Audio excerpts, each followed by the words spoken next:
सब गोपों ने मीटिंग बुलाई, वृद्ध गोपों ने। अब ध्यान से सुनना। आप वृद्ध गोपों ने मीटिंग बुलाई और मीटिंग बुलाकर ये फैसला किया कि बृहद गोकुल के बृहद गोष्ठ में बड़े उत्पात हो रहे हैं। राक्षस आते हैं तो किसके ऊपर हमला करते हैं? कृष्ण के ऊपर। तो हम सब गोकुल का ही त्याग करके कहाँ चले आओ? वृंदावन। अब आप देखिए आज की स्थिति और तब की स्थिति में अंतर कितना है। वृद्ध गोपों ने मीटिंग की है और फैसला किनको सुनाया है? युवा लोगों। और जैसे ही फैसला सुनाया उन सब युवाओं ने उस फैसले को स्वीकार किया। आज की स्थिति क्या है? आज घर में अगर कोई कार्यक्रम हो और बूढ़ा बाप बोल जाए तो बेटे कहते हैं कि आपके जमाने गए, अब हमें अपने हिसाब से करने दो। लेकिन आप ये बात समझ लेना कि बुजुर्गों के बाल सफेद धूप में नहीं होते हैं। इस बात को समझ जाना। एक बार एक बुजुर्ग व्यक्ति ट्रेन में सफर करना था, तो उसमें 4-6 लहंगे लड़के चढ़े। तो थोड़ी देर तक तो ट्रेन बैठे रहे। उन्होंने कहा मजा ही नहीं आ रहा ट्रेन की यात्रा। बोले एक काम करो, जंजीर ले। अब उस ट्रेन के डब्बे में केवल वो 6 लड़के और एक वो बुजुर्ग। तो एक ने कहा जंजीर बेचेंगे, 1000 रुपये का जुर्माना है। बोले अपन एक काम करते हैं, आंटी बुक कर लेते हैं। 300 रुपये को 200 रुपये 300 रुपये अपन सब इकट्ठे कर लेते हैं। तो कितने हो जाएंगे? 1800। और देना कितने पड़ेंगे? 1000। फिर भी 800 बच जाएंगे। नहीं तुझे कहने का 1800 देने की जरूरत पड़ेगी।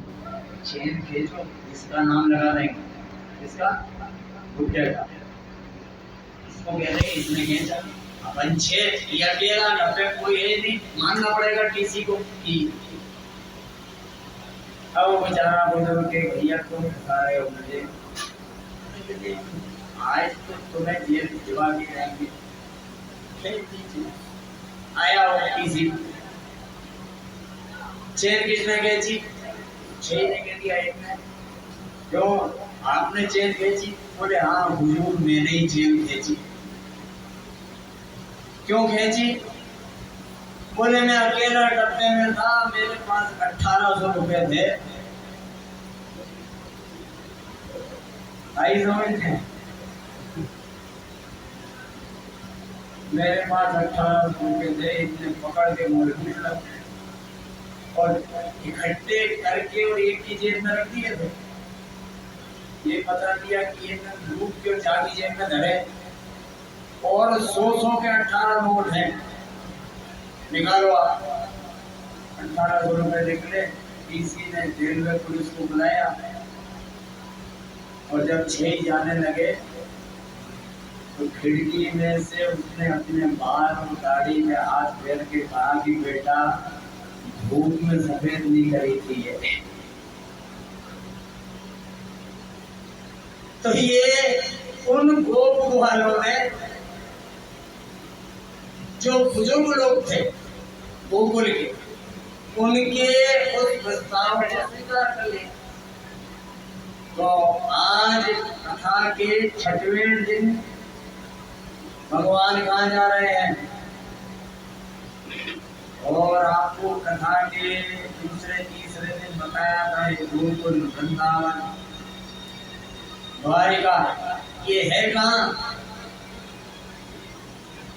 गोकुल यानी हमारा हृदय, और आज हृदय से भगवान का प्रवेश कर रहे हैं। वृंदावन यानी हमारे नेत्रों में भगवान आ रहे हैं। और कल कथा के 7वें दिन भगवान द्वारिका यानी हमारे मन में जाकर विराजमान हो जाएंगे। भगवान कहाँ जा रहे हैं? वृंदावन। और ये वृंदावन में भगवान, अभी तक गोकुल में भगवान की केवल एक जादूगरी थी, और वो जादूगरी भगवान की कौन सी थी? केवल भगवान का रूप था, रूप माधुर्य का दर्शन भगवान ने करवाया। लेकिन आज जब भगवान वृंदावन पहुंचेंगे तो वृंदावन में भगवान की दूसरी जादूगरी होगी। बताइए क्या बनने वाले हैं वृंदावन जाके भगवान? अभी जो नाम बताया था आपको 10 नाम, उसमें जो 5वां नाम था करेगा मुरलीधर। वृंदावन से पहले गोकुल में भगवान ने मुरलिया नहीं बजाई, और ध्यान से सुनना, वृंदावन के बाद भी भगवान ने कभी मुरलिया नहीं बजाई, केवल वृंदावन में मुरली बजाई। अब कैसी जादूगरी भगवान की? लिखने वाला लिखता है कि गजब की बजती, गजब की बांसुरी बजती वृंदावन में कन्हैया की। गजब की बांसुरी बजती वृंदावन में कन्हैया की। अरे तारीफ करूं मुरली की कि मुरलीधर कन्हैया की, जहां बस न चलता था तीरों और कमानों से, वहां जीत होती थी नटवर की, केवल मुरली की कानों से। भगवान मुरलीधर, एक तो भगवान का रूप माधुर्य वृंदावन, जैसा आपको बताया भगवान का रूप स्वयं सिद्ध है। भगवान को कहीं पे भी जाकर लिपाई पुताई करने की जरूरत नहीं पड़ती, भगवान स्वयं सिद्ध सुंदर है। ये हम जैसे जीव अपनी सुंदरता के भ्रम में रहते। जैसे एक बार एक पत्नी ने पति से कहा कि सुनो जी, ये खिड़की पे पर्दा लगवाओ। क्या बोला? कि खिड़की पे पर्दा लगवाओ। बोले क्यों? बोले पड़ोसी देवता है। तो पत्नी से पति ने कहा तू अभी तक दिखी कि नहीं दिखी? बोले अभी तक दिखी नहीं। बोले एक बार दिख जा, पर्दा वही लगा देगा।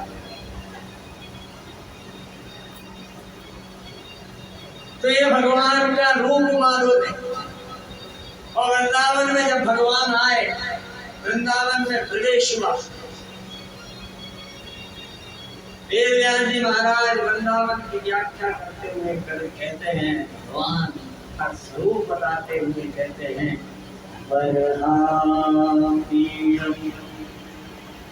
नटवर वपु कर्णयो कर्णिकारं दिग्भद्रास कलिकपशं जयन्ती चमा सूर्या सूर्येन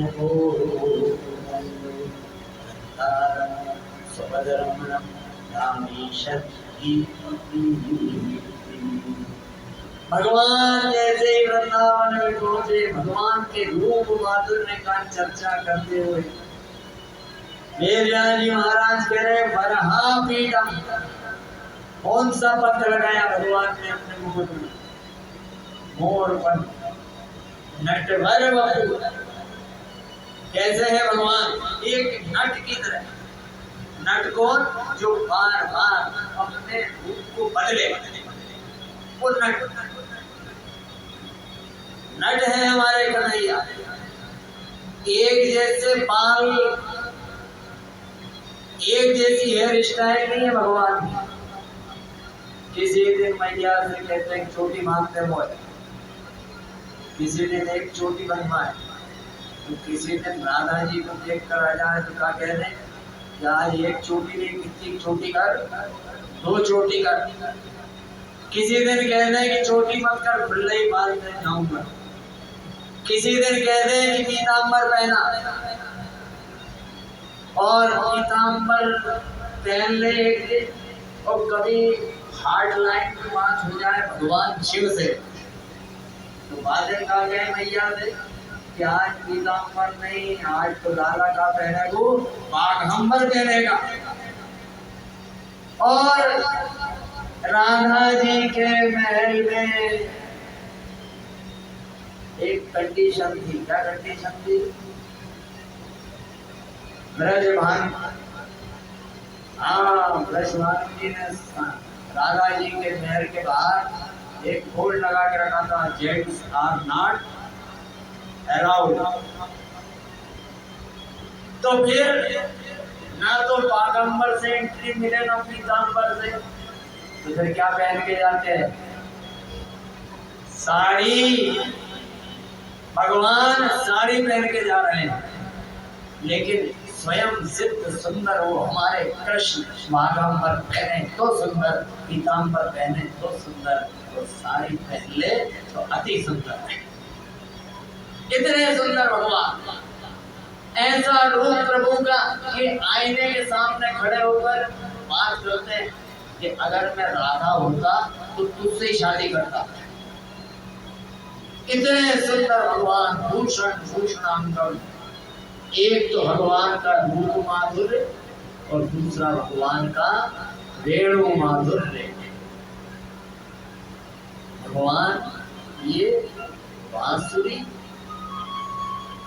कब बजाई और क्यों बजाई? एक उपनंद नाम के गोप का की कथा आती है भागवत, वो बड़ी अच्छी बांसुरी बजाते हैं। तो एक दिन भगवान कृष्ण ने कहा कि काका, उपनंद, नंद नहीं उपनंद, मोहिनी बजाना है बांसुरी। तो उपनंद ने कही बड़ो हो जाए, बांसुरी बजाने के लिए बड़ी लंबी श्वास होनी चाहिए।